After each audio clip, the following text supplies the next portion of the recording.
ఎవరైతే 10 మంది MLAs BRS పార్టీలో గెలిచి తర్వాత కాంగ్రెస్ పార్టీలకు వెళ్ళిపోయారో వీళ్ళందరికీ నోటీసులు ఇవ్వాలని చెప్పి తెలంగాణ స్పీకర్ గారు అయితే ఒక నిర్ణయం తీసుకున్నట్టుగా తెలుస్తుంది.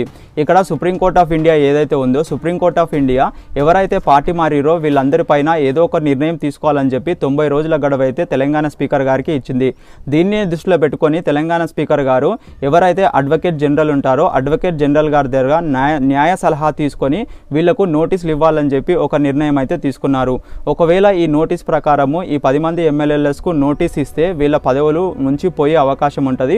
ఒకవేళ వీళ్ళ పదవులు పోతే మళ్ళీ తెలంగాణ రాష్ట్రంలో 10 నియోజకవర్గాల్లో మళ్ళీ ఉప ఎన్నిక అనేది రాబోతుంది.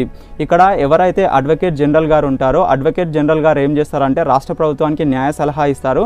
అదే కాకుండా రాష్ట్ర ప్రభుత్వం నుంచి కోర్టులలో కేసులు అనేది వాదిస్తారు. ఇక్కడ ఎవరైతే అటార్నీ జనరల్ ఉంటారో ఈ అటార్నీ జనరల్ ఆఫ్ ఇండియా ఏం చేస్తారంటే వీళ్ళు కేంద్ర ప్రభుత్వానికి న్యాయ సలహా ఇస్తారు. అలాగే కేంద్ర ప్రభుత్వం